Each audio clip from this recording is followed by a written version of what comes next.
សួស្តីអ្នកទាំងអស់គ្នាថ្ងៃនេះខ្ញុំយករឿងពីប្រិយមិត្តមួយគឺរឿងព្រាយខ្ពស់យាយតាខ្ញុំរស់នៅជប៉ុនរាល់តែឆ្នាំទៅហើយដែលប៉ាម៉ាក់តែងនាំខ្ញុំទៅលេងពួកគាត់រស់ក្នុងភូមិតូចមួយក្បែរជើងភ្នំហើយមុខផ្ទះនីមួយមានខ្ទង់ធំមួយខ្ញុំចូលចិត្តលេងនៅលើខ្ទង់នោះណាស់រាល់ពេលខ្ញុំទៅដល់លោកតានិងលោកយាយតែងស្វាគមន៍យើងដោយត្រដាងដៃទាំងពីរអោបខ្ញុំពេលចុងក្រោយបំផុតដែលខ្ញុំទៅលេងពួកគាត់គឺកាលពីខ្ញុំអាយុ8ឆ្នាំមានរឿងមួយកើតឡើងមកលើខ្ញុំកាលនោះដូចរដងប៉ាម៉ាក់ខ្ញុំកក់សម្បុត្រយន្តហោះហើយដល់ពេលចេញដំណើរប៉ាបើកឡាននាំយើងទៅប្រលានលោកយាយលោកតាស្រឡាញ់ខ្ញុំណាស់រាល់ពេលទៅដល់គាត់បានធ្វើនំឆ្ងាញ់ត្រៀមសម្រាប់ចៅរស់ម្នាក់នេះប៉ាម៉ាក់ខ្ញុំចូលចិត្តដើរលេងតាមរមណីយដ្ឋាននានៃប្រទេសជប៉ុនហើយប៉ុន្មានថ្ងៃក្រោយយើងទៅដល់ប៉ានិងម៉ាក់បានចេញឡានទៅលេងខេត្តផ្សេងទុកឲ្យខ្ញុំនៅជាមួយលោកតាលោកយាយរសៀលមួយខ្ញុំកំពុងលេងតែម្នាក់ឯងលើខ្ទមនៃវាលស្មៅយាយនិងតាកំពុងសម្រាននៅក្នុងផ្ទះដោយសារវាជារដូវក្តៅខ្ញុំបានដេកលេងលើស្មៅដើម្បីកម្សាន្តអារម្មណ៍ខ្ញុំសម្លឹងទៅពកដោយកែវភ្នែកស្រទន់ធ្វើឲ្យអារម្មណ៍កាន់តែរីករាយស្រស់ស្រាយជាងការនៅទីក្រុងពេលប្រុងនឹងងើបចេញពីទីនេះខ្ញុំបានឮសំឡេងមួយភូខ្ញុំមិនដឹងថាវាជាសំឡេងស្អីទេហើយក៏ពិបាកនឹងដឹងដែរថាវាមកពីកន្លែងណាសំឡេងនោះដូចជានរណាម្នាក់ធ្វើវាចេញមកដើម្បីបន្លាចខ្ញុំដូចជាធ្វើសំឡេងភូម្ដងហើយម្ដងទៀតជាសំឡេងមនុស្សប្រុសឡើងក្រឡកខ្ញុំមើលជុំវិញខ្លួនព្យាយាមរកប្រភពសំឡេងស្រាប់តែភ្នែកទាំងគូក្រឡេកប៉ះអ្វីម្យ៉ាងវាជាអ្វីម្យ៉ាងកម្ពស់ខ្ពស់ប្រហែលនឹងចុងដងនៅឈរក្បែរខ្ទមក្រៅរបងខ្ពស់ដែលព័ទ្ធដោយវលិដោះស៊ុបទ្រុបសំឡេងចេញពីកន្លែងនោះឯងខ្ញុំឃើញមុខចាស់នៅខ្ពស់ពីក្រោយព្រៃស៊ុបទ្រុបនោះភូមុខចាប់ផ្ដើមរង្គើមើលទៅដូចជាមាននរណាពាក់វាលើក្បាលមុខឈប់រង្គើហើយនៅនឹងមួយកន្លែងហើយខ្ញុំឃើញមុខរបស់វាតាមចន្លោះប្រហោងរបងតែរបងនោះកម្ពស់ជិត6ម៉ែត្រឯណោះមនុស្សឯណាក៏ខ្ពស់ម្លេះខ្ញុំព្រឺសម្បូរនឹងកម្ពស់ដ៏ខ្ពស់របស់ស្ត្រីនោះខ្ញុំគិតថាប្រហែលនាងពាក់ជើងឫស្សីទេដឹងបានជាខ្ពស់ស្អីយ៉ាងនេះមួយសន្ទុះក្រោយនាងដើរចេញពីទីនោះហើយសំឡេងចម្លែកនោះបានបាត់ទៅដោយឆ្ងល់ខ្លាំងខ្ញុំងើបពីស្មៅហើយដើរយ៉ាងលឿនទៅក្នុងផ្ទះវិញលោកតានិងលោកយាយកំពុងអង្គុយផឹកតែក្នុងផ្ទះបាយខ្ញុំអង្គុយលើកៅអីមួយហើយមួយសន្ទុះក្រោយខ្ញុំប្រាប់ពួកគាត់ពីអ្វីដែលបានជួបអំបញ្ញមិញដំបូងពួកគាត់មិនសូវយកចិត្តទុកដាក់ទេតែពេលខ្ញុំនិយាយពីសំឡេងនោះភូគ្រាន់តែនិយាយចប់ភ្លាមពួកគាត់មានទឹកមុខតក់ស្លុតជាខ្លាំងលោកយាយបើកភ្នែកធំហើយលើកដៃខ្ទប់មាត់គាត់មុខលោកតាឡើងស្លេកហើយគាត់ចាប់ដៃខ្ញុំរឿងនេះវាសំខាន់ណាស់គាត់និយាយដោយសំឡេងព្រួយបារម្ភឥឡូវចៅត្រូវប្រាប់តាឲ្យច្បាស់មកមើលម្នាក់នោះខ្ពស់ប៉ុណ្ណាខ្ពស់ប៉ុនរបងសួនច្បារខ្ញុំឆ្លើយទាំងអារម្មណ៍ចាប់ផ្ដើមព្រឺលោកតានៅតែបន្តសួរខ្ញុំយ៉ាងយកចិត្តទុកដាក់បំផុតស្ត្រីនោះឈរនៅឯណាហើយឃើញនាងពីអង្កលចៅបានធ្វើឲ្យខ្លះនាងមានឃើញចៅទេខ្ញុំព្យាយាមលើសំណួររបស់គាត់ទាំងអស់តាមអ្វីដែលខ្ញុំចាំគាត់ស្រាប់តែរត់ទៅបន្ទប់ទូភ្ញៀវហើយហៅទូរស័ព្ទខ្ញុំមិនអាចយល់ថាគាត់កំពុងនិយាយពីអ្វីខ្លះទេខ្ញុំមើលទៅមុខដ៏ភិតភ័យរបស់លោកយាយលោកតាដើរមកវិញហើយនិយាយទៅកាន់លោកយាយខ្ញុំត្រូវទៅក្រៅមួយស្របក់គាត់ប្រាប់យាយវានៅមើលចៅទីនេះហើយកុំប្រហែសភ្នែកពីចៅសំបី1វិនាទីកើតអីទៅលោកតាខ្ញុំស្រែកយំគាត់មើលមកខ្ញុំក្នុងទឹកមុខក្រៀមក្រំហើយតបចៅត្រូវហាត់ធីស៊ូខ្សានមកចាប់អារម្មណ៍ហើយនិយាយចប់គាត់ប្រញាប់ចេញទៅក្រៅឡើងលើឡានគាត់ហើយបើកចេញទៅខ្ញុំងាកទៅលោកយាយហើយសួរដោយមិនយល់លោកយាយហាត់ធីស៊ូខ្សានមកជានរណាកុំព្រួយអីគាត់តបទាំងសំឡេងញ័រតាចៅនឹងជួយចៅគ្មានអីត្រូវខ្លាចទេចៅសម្លាញ់ខណៈដែលយើងកំពុងអង្គុយរងចាំលោកតាក្នុងផ្ទះបាយដោយអារម្មណ៍មិនស្រួលលោកយាយបានពន្យល់ខ្ញុំពីអ្វីដែលបានកើតឡើងគាត់ប្រាប់ថាមានរបស់គ្រោះថ្នាក់ម្យ៉ាងនៅម្ដុំនេះគេហៅនាងថាហាត់ធីស៊ូខ្សានម៉ាព្រោះនាងមានកម្ពស់ខ្ពស់ក្នុងភាសាជប៉ុនហាត់ធីស៊ូខ្សានម៉ាមានន័យថាកម្ពស់8ម៉ែត្រស្ត្រីនោះចូលចិត្តដើរលុបហើយបញ្ចេញសំឡេងភូ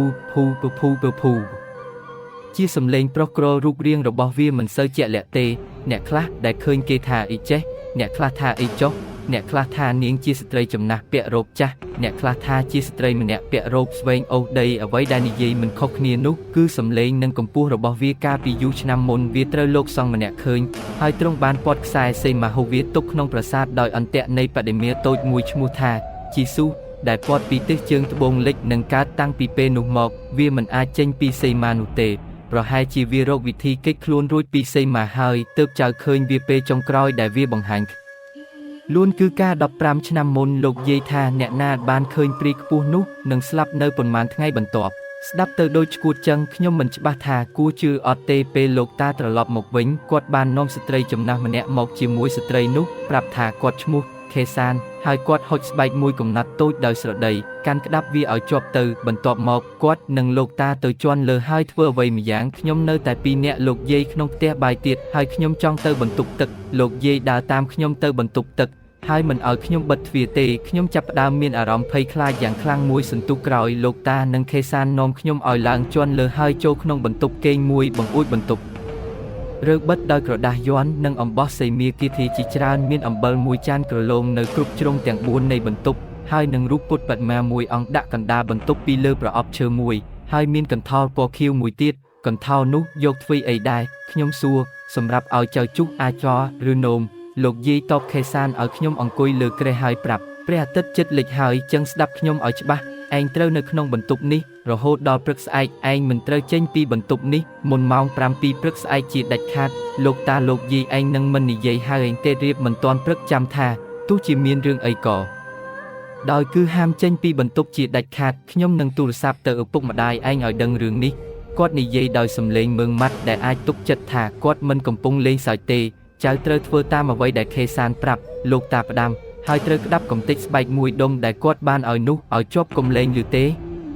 ហើយបើមានរឿងអីកើតឡើងចៅត្រូវនៅក្បែរនឹងសំពះពុទ្ធលេម៉ានេះទៅហើយត្រូវចាក់កន្លឹះទ្វារពេលយើងចេញពីបន្ទប់នេះពួកគេចេញទៅជាន់ក្រោមអស់ហើយបន្ទាប់ពីនោះខ្ញុំប្រញាប់បិទទ្វារបន្ទប់ហើយដាក់កន្លឹះខ្ញុំបើកទូរទស្សន៍ហើយព្យាយាមមើលតែខ្ញុំមិនអាចបាត់អារម្មណ៍ភ័យបានទេខ្ញុំមានអារម្មណ៍ថាភ័យខ្លាំងណាស់លោកយាយទុកនំនិងបាយឆាខ្លះឲ្យខ្ញុំតែខ្ញុំហូបមិនចូលទេខ្ញុំមានអារម្មណ៍ដូចត្រូវគេឃុំក្នុងគុកហើយខ្លាចជាខ្លាំងខ្ញុំឡើងដេកលើគ្រែហើយរងចាំតែបន្តិចក្រោយមកខ្ញុំដេកលក់ពេលខ្ញុំភ្ញាក់ឡើងវាទើបតែម៉ោង1យប់រំពេចនោះ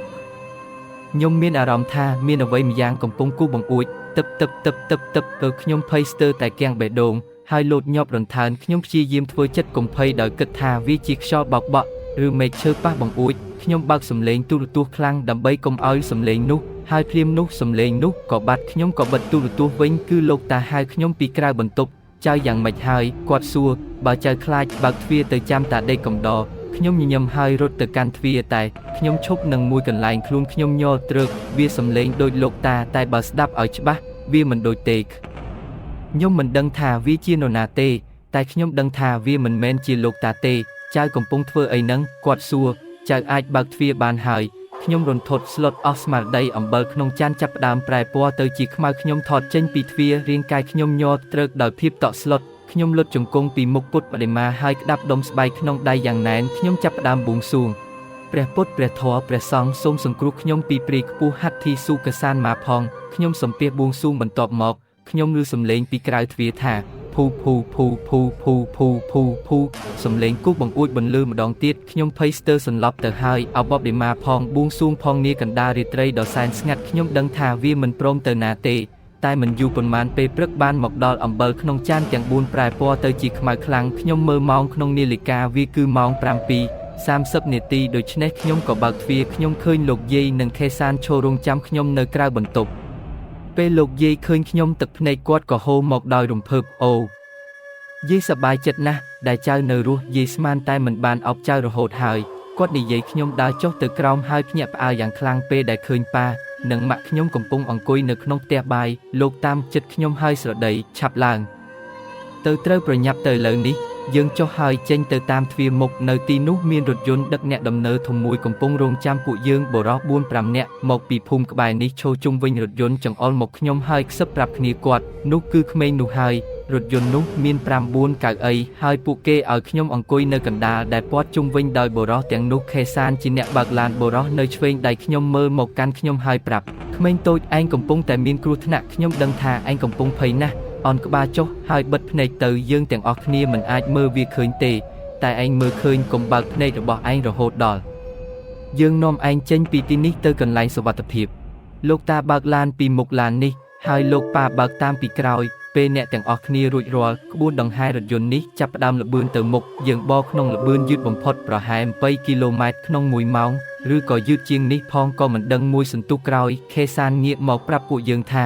ដល់កន្លែងគ្រោះថ្នាក់បំផុតហើយបន្ទាប់មកគាត់ចាប់ផ្ដើមសូត្រធម៌ធ្វើមាត់ជីបអូចពេលនោះហើយដែលខ្ញុំចាប់ផ្ដើមឮសំឡេងនោះតែបន្ទាប់មកវាអន់មុខមកចេញកញ្ចក់បង្អួចរថយន្តទេខ្ញុំស្រែកដោយរន្ធត់បុរសនៅក្បែរខ្ញុំស្រែកថាបិទភ្នែកទាំងពីររបស់ឯងទៅមិនគិតច្រើនខ្ញុំប្រឹងបិទ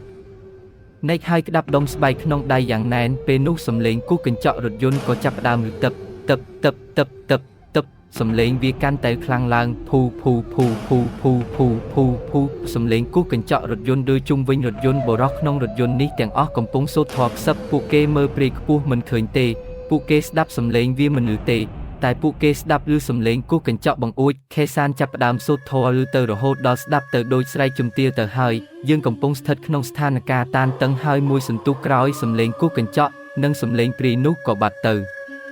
ខេសានងាកមកមើលយើងហើយនិយាយខ្ញុំគិតថាយើងមានសុវត្ថិភាពហើយបុរសក្នុងរថយន្តទាំងអស់ដង្ហើមធំដោយធូរទ្រូងរថយន្តបរទៅគៀនថ្នល់ហើយបុរសទាំងនោះចុះចេញទៅក្រៅពួកគេនាំខ្ញុំឲ្យឡើងទៅលើឡានលោកប៉ាម៉ាក់អោបខ្ញុំទាំងទឹកភ្នែកហូរជោគថ្ពាល់លោកតានិងលោកប៉ាសំពះអរគុណបុរសទាំងនោះហើយពួកគេត្រឡប់ទៅផ្ទះវិញរៀងខ្លួនខេសានអើតាមកញ្ចក់បង្អួចហើយសុំមើលដុំស្បែកគីថាក្នុងដៃខ្ញុំពេលខ្ញុំលាដៃមើលដុំស្បែកនោះប្រែពណ៌ទៅជាខ្មៅខ្ញុំគិតថាអញអស់អីហើយគាត់និយាយតែដើម្បីឲ្យកាន់តែសុវត្ថិភាពបន្តកាន់វាទៀតចុះគាត់ហុចមួយដុំថ្មីទៀតមកឲ្យខ្ញុំយើងដំណើរទៅប្រលានយន្តហោះដោយលោកតាជាអ្នកជូនដំណើរពេលយន្តហោះចាប់ចេញដំណើរប៉ាម៉ាក់ដកដង្ហើមធំដោយធូរចិត្តប៉ាប្រាប់ថាគាត់ធ្លាប់ដឹងខ្លះដែលពីព្រីខ្ពស់កាលពីយូរឆ្នាំមុនមិត្តភក្តិគាត់ម្នាក់ត្រូវព្រីខ្ពស់ចាប់អារម្មណ៍ក្មេងប្រុសនោះបានបាត់ខ្លួនមកដល់សពថ្ងៃប៉ាថាមានមនុស្សច្រើនទៀតដែលត្រូវវាចាប់អារម្មណ៍ពួកគេគេចខ្លួនពីប្រទេសជប៉ុនទាំងប្រលឹងចុងសក់ពួកគេគ្មានថ្ងៃបានមកលេងស្រុកកំណើតពួកគេជារៀងរហូតវាតែងតែជ្រើសរើសក្មេងជាជនរងគ្រោះរបស់វាគេថា